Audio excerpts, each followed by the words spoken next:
Hello, this is Jason. And this is Cody. And this is October 14th, 2011. And we just saw the new prequel to the original Thing. It's actually called The Thing as well. Yeah, it came out today.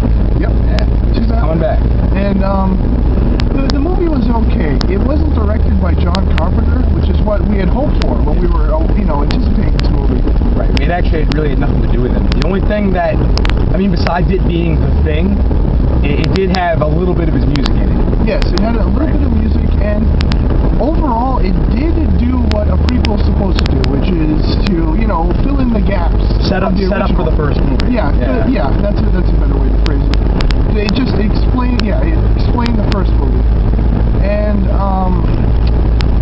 the movie it wasn't very John Carpenter-esque. It had a lot of pop-out, it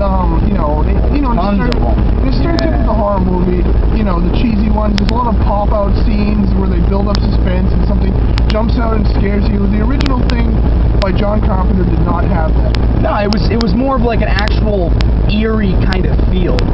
Yeah. You were just kind of scared because you were trying to figure out, who was infected, and it was in this new one, it was such a stereotypical horror movie. Yeah. The first time you see The Thing, you see it. You just see it. It's not a surprise. You just see it right away. It's just there, right? Because they pull it out of the ice. Mm-hmm. And you see it right there. You're like, oh, that's what it looks like. And everything that happens is so predictable. Me and you even predicted who was infected a couple times. Yeah. Like 2 or 3 times. Oh, I bet. Oh, it's definitely her. Yeah. Why? Because in the first one, you never knew. Mm-hmm. You never, ever knew. In the original Thing movie, they actually would, John Carpenter was good at this, he would actually fool the audience and say, oh, he'd hint at it being this one person, yeah. And then right before they discovered, it was actually someone completely different. Yeah, you had no clue. It's so cool. And in this new one, to give it credit, it does do that once or twice, Mm-hmm. but it's really not that convincing, and you still kind of, it's cheesy. And oh yeah, another big thing I wanted to talk about was the CG. Oh yeah. God, the CG looked terrible. Yep. It's like, I know that in our last video, I don't know if you saw it, but we don't, we talked about how we're not huge fans of CG, but it just didn't look like very good. It just didn't look good in this movie. It's like they didn't really try that hard. CG it makes the movie. It doesn't look real. Makes it look cheesy. Especially since we saw the first one wasn't CG at all. Yep. John Carpenter actually. That's what made it look so great. Yeah.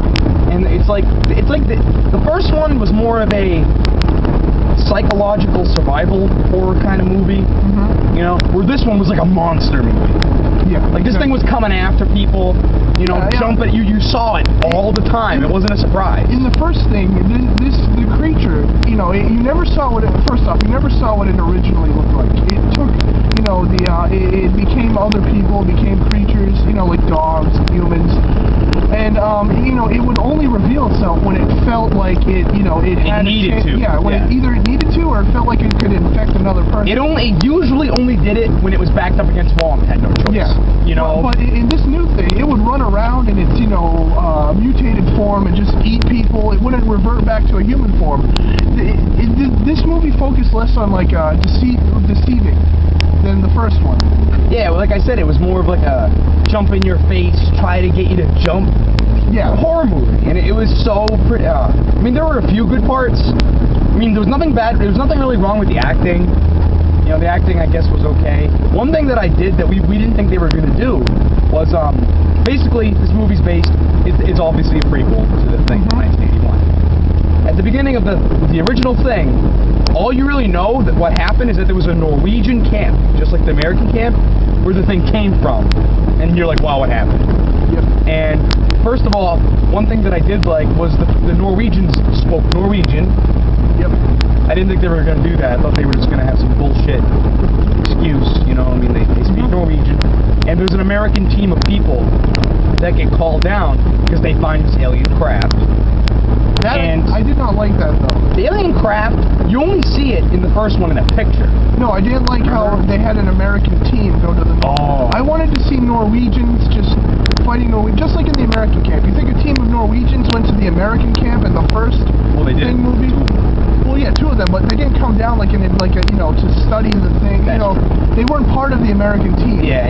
In this new thing, a team of Americans comes down and they look at the specimen. Right. Well, they find it. They find like at first, they never explained this in the first one. This is kind of a new idea. Mm-hmm. Is the Norwegians found a signal, like a weird signal in the ice, and they went to it, and that's how they found the ship. That it was buried under the ice, and it was like a distress signal. And they found the monster, the thing, in its, like, I guess, true form. They don't really explain it. You never really know what the true form is, but since, like, it looks so weird and it's not attached to a human or anything like that, I'm assuming that's its true form. Looks like a bug. Yeah. And I was kind of impressed with this. I didn't like that. Yeah, I didn't like that either. I mean, you're not... It lives in the cells. It's not supposed to have, like, it's like a virus. It's not supposed to really have a definitive look. And I can almost guarantee you John Carpenter would not have liked that movie. He worked so hard to build up suspense, to hide what the creature looked like, he kept the audience in the dark for a lot of the movie. And this newer thing movie did not. Yeah, it starts off real quick too. Like, and the creature, when the creature escapes and first comes back to life, it's so predictable. Yep. Like, you see it coming a mile away. Yep. And you're just like, I think the first thing we looked at each other and we were like, wow, stupid. Like, so stupid. And, I mean, all the clues that they left in the first movie to what happened at the Norwegian camp, you see all those clues happen. Like the ice block, and the two-faced monster. The two-faced. Yeah, all that stuff. The guy with the frozen, the guy that killed himself. You see all that stuff, which is cool. And you get that near the end of the movie. You get that cool little song that was at the end of the first movie. Yeah, like the really eerie drum, bass drum. The bass. That was cool. But they did fill in. For those of you who've seen the original 1980s thing by John Carpenter, the original thing starts off with two Norwegians in a helicopter chasing down the infected dog. A dog, yeah. At the end of this movie, I'm not going to spoil, but they do explain how it comes to that point in the original. And they do a pretty good job. And I would say that the last 5 minutes of how they explain that is probably the best 5 minutes of the movie. Yeah. Okay? That's sad. The rest of the movie is just this mutated creature running around and biting people's faces off. Like I said, it's a monster movie. It's not anything special. Yeah, it's just a gory, I'm gonna scare you, pop out and eat you movie. And one weird thing that, in the first one, the thing didn't really just try to kill people. It just didn't go around killing everybody. In the first one, it seemed like the thing was just trying to survive. Most of the movie, it wasn't trying to kill anybody. It was just trying to blend in and survive. And if it saw someone alone, maybe it would attack it. But it didn't make a huge fuss about it. You wouldn't even know about it in the first one. You wouldn't even know that person really got attacked. It was very rare. In this one, one thing I didn't like is whenever the thing appeared in this new movie, it was like outrageous. Like, it got more outrageous every time you saw it. Like every time that thing attacked someone, it would just explode with eels and stuff. Yeah. It was just stupid. It was stupid. In the first one, that didn't really happen. I mean, you did see some weird things, but it's not like every time. It's not like there was a huge, bloody, gory explosion every time it attacked somebody. It just seemed overkill. Way too overkill. Yeah. And then the last incarnation is the stupidest looking one of all. Yep. It just looks stupid. Yeah. Oh, man. So that was the plot and, kind of the story and characters of the movie. Now I want to talk about the atmosphere. John Carpenter, the original thing, he was good at conveying, how the group of Americans were stranded in Antarctica, no one can help them. Yeah. They had to deal with this problem by themselves. They focused a lot more on that kind of thing in the first one. In this one, it shows people coming and leaving the camp, it's like, how stranded are you? People just come and go. Yeah. And, yeah, I know what you mean, though. They don't really have, the soundtrack doesn't really, it's non-existent, the soundtrack, really. I didn't really hear much of it. The only music that you really hear is when the monster, those scenes in movies where there's, the person's creeping around by themselves and the music's like building up, Yes. You know, for a pop-up, that's like the only time there was really music. Yeah. Other than that, Yeah. you know, John Carpenter throughout the movie, he would have, you know, music playing that just conveyed, you know, the eerie, like, loneliness of the Antarctic. And this movie just didn't do it.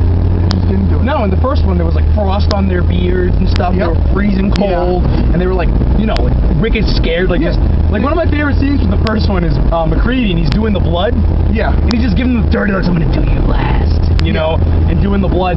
And that's the thing about the original one. There were a few pop-ups, but you did not see them coming. Oh, yeah. Like there was no music to build it up or anything. It just happened, like out of nowhere. Yeah. In this one, it's so stereotypical. You know when things are gonna happen, because, come on, we've all seen horror movies like this. They're everywhere. So, in conclusion, I rate this movie. I mean, it is a prequel to the original thing, and I do like that. But it has all the has all the effects, and it's exactly like a stereotypical horror movie nowadays. So I give it a 5 out of 10. Yeah, I'd say like a 5. Yeah, I'd say a 5 out of 10. 5 out of 10. All right. So this is Jason And this is Cody. signing out.